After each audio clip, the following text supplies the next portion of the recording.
Egyptian culture has influenced countless civilizations throughout the history of the world, including ours. But did you know that they too were influenced by the kingdoms that surrounded them?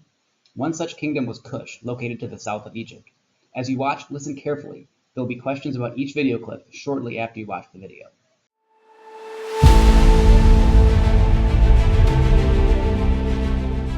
The African Kingdom of Kush was located on the Nile River to the south of Egypt.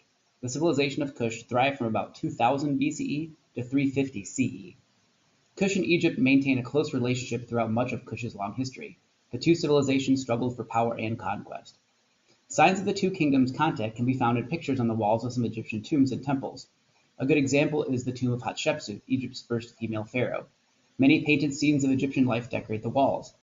However, upon closer examination, some of those shown in the paintings are not Egyptian. This other group of people are called Kushites. In some scenes, the Kushites appear to be bearing gifts, while in others, they seem to be armed with bows and arrows. As these images suggest, Egypt and Kush had a complicated relationship. Occasionally, it was peaceful, but it was often chaotic and violent too. Sometimes these civilizations would even capture and enslave one another.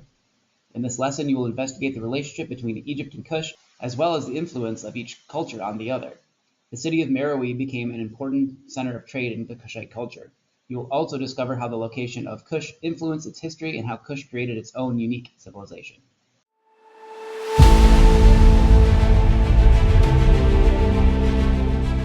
Aside from Egypt, Kush was the greatest civilization in ancient Africa.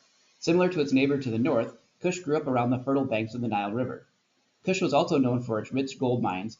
In fact, another name for Kush is Nubia, which comes from the word nub, the Egyptian word for gold. Kush's location and natural resources made it a significant trading hub or center that linked Central and Southern Africa and Egypt. Pharaohs sent expeditions on ships south along the Nile to buy or sometimes steal goods. Egyptians traded grain and linen for Kush's gold, ivory, leather, and timber. Egyptians also bought people to enslave. At times, Egypt raided Kush or took control of some of its lands. During the New Kingdom from about 1600 to 1100 BCE, at the height of Egypt's power, Egypt conquered Kush and forced its people to pay tribute in the form of gifts. The pharaoh appointed a governor to ensure the annual tribute was paid. The Kushites presented the governor with gold, cattle, ivory, ebony, ostrich feathers, and even enslaved people. While under Egyptian rule, Kushite society became more like the Egyptians. For example, Kushites spoke and wrote in Egyptian. Additionally, they worshipped Egyptian gods and wore Egyptian-style clothes. Kush's archers fought in the Egyptian army, and its royal princes were sent to Egypt for education. Kushite rulers also built pyramids, although they were smaller and more steep than those in Egypt. Around 1100 BCE, Egypt's new kingdom collapsed, and Kush regained its independence. However, Egyptian culture persisted. In about 900 BCE, a new line of Kushite kings was established, but even these kings would continue to follow Egyptian traditions.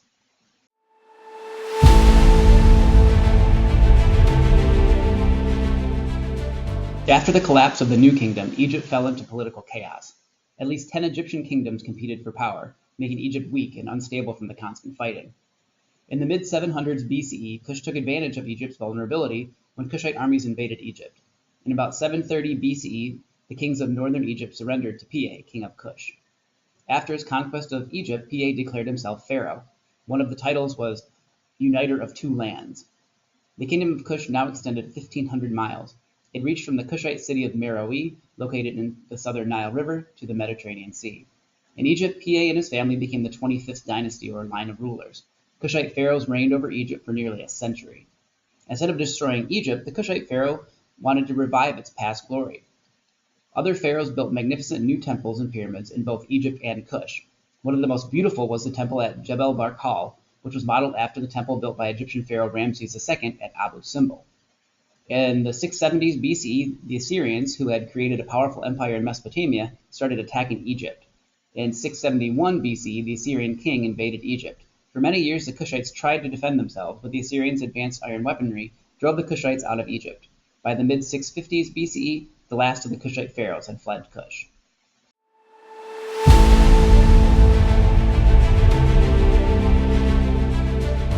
A new dynasty in Kush followed the Kushite pharaohs who had ruled Egypt. About 590 BCE, Egypt invaded Kush again, destroying its capital city, Napata.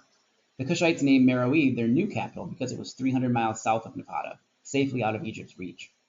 Meroe's location helped Kush remain a crucial center of trade. Traders used the Nile, the Red Sea, and overland routes to transport their goods. Because most of these routes led traders through Kush, Kushites traded with many lands. Some of these lands were nearby, such as other African kingdoms in Arabia. But Kush also traded with such distant lands as Rome on the peninsula of Italy, India, and possibly even China. The large, wealthy city of Meroe became the center of Kushite civilization and lasted for about 1,000 years. At its height, the city thrived as a great center of industry as well as culture. It became especially well known for producing iron. Because of their superior knowledge of siege warfare, the Assyrians had triumphed over the Kushites in Egypt. The Kushites were now determined to equal the military might of the Assyrians. Meroe had all their requirements to produce iron, including a rich supply of iron deposits. It also had plenty of forest that provided wood needed to make charcoal. The charcoal was used to heat the iron deposits. Once the hot iron separated from the rock, it was cooled in the Nile's waters. Iron workers in Kush made a variety of objects. They crafted weapons such as spears, arrows, and swords. They also created tools to make farming faster and easier, including axes for quickly clearing forests and hoes for loosening the soil.